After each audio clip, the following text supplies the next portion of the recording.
Каміла Марцынкевіч. Каміла нарадзілася ў 1834 годзе ў Менску. З дзяцінства яна марыла займацца музыкай.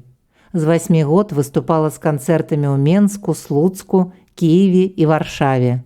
І паўсюль мела вялікі поспех. Але атрымаць прафесійную музычную адукацыю ў яе не атрымалася.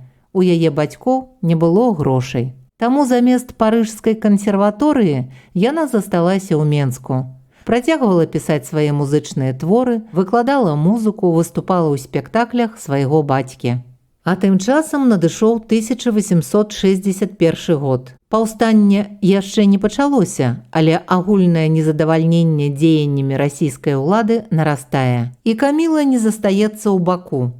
Яна спявае рэвалюцыйныя гімны і вучыць іншых забароненым песням, спявае на вуліцах і ў касцёлах. Адной з першых у Менску Каміла пачне насіць жалобнае адзенне, і неўзабаве сотні жанчын пяроймуць яе прыклад. Спевы будуць забароненыя, чорнае адзенне таксама, але забароны не напужаюць Камілу.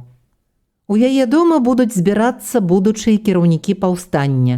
Каміла будзе ўдзельнічаць у вулічных дэманстрацыях і арганізоўваць акцыі пратэсту супраць расійскіх уладаў. А аднойчы правядзе незвычайную мастацкую акцыю – перформанс. Абалье губернатара Мінска смярдзючай вадкасцю. Камілу арыштуюць і пасадзяць у вар'ятню. Але і тут яна стане міжволі арганізатаркай пратэстаў. Жыхары Менску кожны дзень будуць прыходзіць да вокнаў яе вязніцы, спяваць песні, прыносіць кветкі. Каб спыніць штодзённыя дэманстрацыі, улады адпускаюць Камілу і забараняюць без дазволу з'яўляцца ў Менску. Каміла едзе ў вёску-гарадок Падмаладзечна. Яна і тут знаходзіць сабе працу. Яна арганізоўвае школы для дзетак, а заадно заклікае да паўстання. Калі ж надыходзіць 1863 год, яна распаўсюджвае забароненыя творы, дапамагае паўстанцкім атрадам падтрымліваць сувязь і атрымліваць патрэбныя звесткі.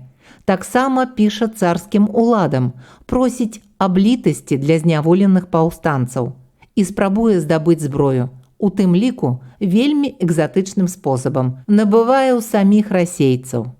У 1863 годзе падчас вобшуку менскага фатографа знаходзяць фотаздымак з паўстанцамі. Сярод іх пазнаюць Камілу. Нарэшце ўлады маюць усе шансы пазбавіцца ад Камілы назаўсёды. Яе запісваюць у лік небяспечных злачынцаў, і 50 чалавек салдат на чале з афіцэрам і следчым едуць арыштоўваць Камілу. І вось яна зноў у Менску. Праўда, у вязніцы ў Пешчалаўскім замку, які знаходзіцца на цяперашняй вуліцы Валадарскай. Праз год тут жа апынецца і яе бацька. А пакуль непакорная дзяўчына здзяйсняе сваю апошнюю акцыю пратэсту. Проста ў вязніцы. Пад вокнамі яе камеры вядуць асуджанага на смерць паўстанца. І Каміла кідае яму кветкі. Ёй прысудзяць 25 гадоў высылкі ў Салікамск. Адтуль яна вернецца толькі цяжка хворай, але не зломленай. У яе яшчэ хопіць сіл заняцца літаратурнай спадчынай свайго бацькі, каб яго імя і яго творы не былі забытыя.